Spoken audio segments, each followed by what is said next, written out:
नमस्कार, मैं अंकित कुमार और आप देख रहे हैं ह्यूमन लाइव न्यूज़। हम इस वक्त मौजूद हैं शेरशाह +2 विद्यालय सासाराम में और यहाँ पे एक टीचर नहीं 5-5 टीचर प्रिंसिपल का जो एग्ज़ाम हुआ था उसमें क्वालिफाई करते हैं और एक रोहतास ज़िले में अपनी जो छाप है वो अलग ही छोड़ जाता है। इसको आधुनिक मॉडर्न विद्यालय का दर्जा प्राप्त है और इस तरह से 5-5 टीचरों का रिजल्ट आना ये दर्शाता है कि इस विद्यालय पहले से पढ़ाई के क्षेत्र में काफ़ी अच्छा मजबूत रहा है। आइए हम बात करते हैं जो 5 टीचरों से जिनका रिजल्ट आया है। हमने तो पहले 2014 में यहाँ पे योगदान किया था और उस दिन से इस विद्यालय के लिए मैं अपना पूरा समय समर्पित किया था। जब मैं प्रभारी प्रधानाध्यापक नहीं था तभी मैं 6-6 घंटा चलते रहता था और बच्चों को पढ़ाते रहता था। निःशुल्क भी 1 घंटे का क्लास होता था घंटी समाप्त होने के बाद, और उसका फल बहुत बढ़िया देखने को मिला। और जितने लड़के उसमें थे सुपर 20 था और सभी का नंबर किसी का फर्स्ट डिवीजन से कम नहीं आया। ऊपर का नंबर जो था वो 94% तक रहा। तो मैंने बच्चों के लिए अपना पूरा लाइफ समर्पित कर रखा है। प्रभारी बनने के बाद आपने स्कूल में क्या क्या काम किया और प्रधानाध्यापक बनकर जहाँ जाएंगे वहाँ क्या सबसे प्राथमिकता काम होगी आपको? जब मैंने प्रभारी प्रधानाध्यापक का पद संभाला तो मैंने 4L पे काम करना शुरू किया। वह 4L पहला लर्निंग, दूसरा लैब, तीसरा लाइब्रेरी और चौथा लैट्रिन। ये विद्यालय के 4 जो महत्वपूर्ण चीज़ें हैं, मैंने ये चारों पर फोकस करना शुरू किया और वर्तमान समय में ये 4 पूरी तरह से कंप्लीट कर रखा।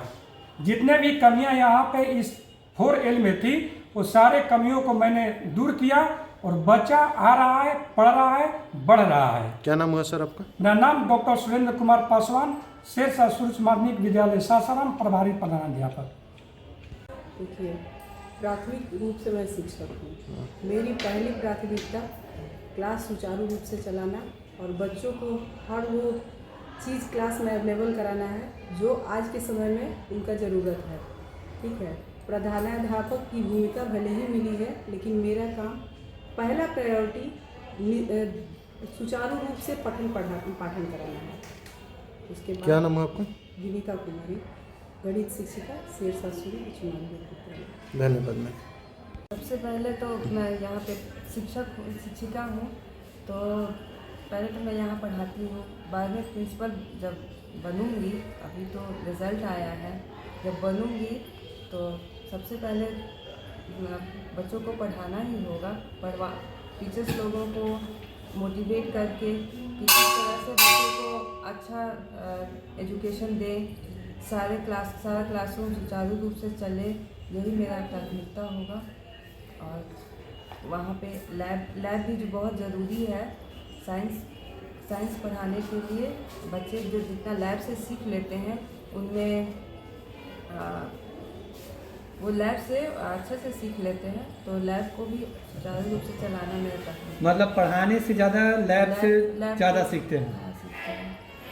आपके अनुसार एक अच्छा प्रिंसिपल कैसा होना चाहिए? सारे फील्ड में वो इक्वली देखेंगे। एजुकेशन हुआ, फिर आर्ट एंड क्राफ्ट हुआ, गेम हुआ, सभी फील्ड में मेरा इक्वली फोकस होगा। ऐसा नहीं कि खाली पढ़ाना ही होगा। आर्ट एंड कल्चर भी बहुत ज़रूरी है। जो बच्चे का जो इंटरेस्ट है उसके अकॉर्डिंग उनको उस फील्ड में भेजना मेरा प्राथमिकता होगा। कितना अटेम्प्ट में निकला आपका? ये मेरा 2nd अटेम्प्ट है। धन्यवाद। और टीचर में जो बच्चों का अनुशासन है और प्रिंसिपल बनने के बाद बच्चों का अनुशासन किस तरह से बेहतर कीजिएगा? बच्चों को अनुशासन में रखना तो थोड़ा मुमकिन है, मतलब कम है, लेकिन फिर भी कोशिश करेगा। अभी वो कोशिश इस तरह से होगा ना कि उनके लर्निंग पर पहले फोकस किया जाएगा, अदर एक्टिविटी पे फोकस किया जाएगा, उन्हें विभिन्न तरह की चीज़ों पर ध्यान दिया जाएगा। और जो हमारे महापुरुष लोग हैं उनके बारे में कहानियों से एक्टिंग करवा के, नाटक करवा के, इन सब चीज़ों को दिखा के ना उनके सही रास्ते पे लाया जा सकता है, अदर एक्टिविटी करा के।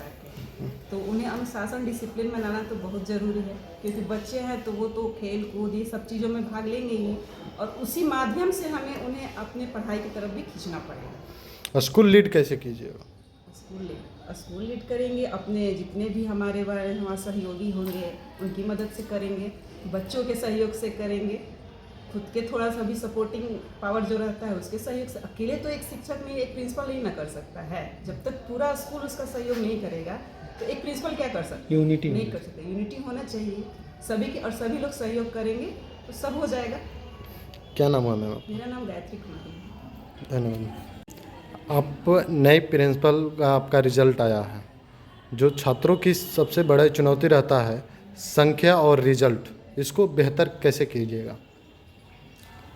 संख्या का जहाँ तक सवाल है तो बच्चों की उपस्थिति निस्संदेह इधर के दिनों में कुछ कम हुई है, तो उसको सुधारने के लिए सबसे पहले तो अभिभावक को अवेयर करना पड़ेगा। जो भी पोषण क्षेत्र है विद्यालय का, उसमें एक कैंपेन चलाकर अभिभावकों को ये संदेश देना होगा कि पढ़ाई ही सब कुछ है, और मूलतः हमारे यहाँ वंचित वर्ग के बच्चे आते हैं। एक बात ये समझने वाली है, सरकारी विद्यालयों में वंचित वर्ग के बच्चे आते हैं, तो जिनके अभिभावक उनके पढ़ाई पर विशेष ध्यान नहीं दे पाते, तो उनको संदेश देना है। अगर वो समझ जाएंगे तो निस्संदेह उपस्थिति बढ़ेगी, और जरूर बढ़ेगी। आपके प्रभारी प्राचार्य से आपको क्या सीख मिली है कि लगता है कि नहीं, हमको भी ये चुनौतीपूर्ण वहाँ काम करना पड़ेगा? कौन ऐसी चुनौती है जिनको आप सामना कीजिएगा? देखिए, हमारे प्रभारी प्राचार्य श्री डॉक्टर सुरेंद्र कुमार पासवान 18 जुलाई 2024 से हमारे यहाँ प्रभारी हैं। इनके साथ प्रभारी के रूप में भी और सहकर्मी के रूप में भी पिछले 11 सालों से मैं इनके साथ जुड़ा हुआ हूँ, तो स्वाभाविक है उनके विचारों से तो मैं प्रभावित रहा ही हूँ, तभी ये इतना लॉन्ग रिलेशन चला है। और रही बात कि प्रभारी के रूप में उनसे सीख लेने की बात, तो उन्होंने जितने सुचारू तरीके से विद्यालय को चलाया है इन 3-4 महीनों में, तो वो देखने वाली चीज़ है। तो इन्हीं सब अनुभवों को लेकर मैं अपने विद्यालय में जाऊंगा और इसे इम्प्लीमेंट करने का कोशिश करूंगा। क्या नाम हुआ? स्कूलों में क्या कमी नज़र आती है सबसे ज़्यादा? अभी थोड़ी देर पहले मैंने आपसे कहा था कि स्कूलों में जो खासकर सरकारी विद्यालय है, शहर के तो विद्यालय फिर भी ठीक है, भौतिक अवसंरचना जिसको कहा जाता है इंफ्रास्ट्रक्चर, वो कम है, विशेषकर ग्रामीण क्षेत्रों में। और मैंने अभी थोड़ी देर पहले भी कहा कि जब तक आप पढ़ाई को तकनीक से नहीं जोड़िएगा, इसकी प्रोग्रेस मतलब अपेक्षानुरूप नहीं हो पाएगी। क्या नाम हुआ आपका सर? मेरा नाम रिकेश कुमार है, इस विद्यालय में +2 का शिक्षक हूँ, इतिहास विषय पढ़ाता हूँ। धन्यवाद। आपने सुना जो टीचर हैं जो क्या कुछ कहे, उनके सामने क्या चुनौतियाँ आई है, क्या चुनौती और आने वाली है, और अपने जो टीचर से और प्रिंसिपल में कैसे अपने कर्तव्यों को निर्वहन करेंगे। जो टीचर थे सिर्फ पढ़ाई पे फोकस था, लेकिन अब प्रिंसिपल बनने के बाद पढ़ाई के साथ साथ पूरे स्कूल को देखते हुए अपनी कार्यशैली को दिखाना पड़ेगा। ऐसी तमाम खबरों के लिए बने रहे हमारे साथ। धन्यवाद।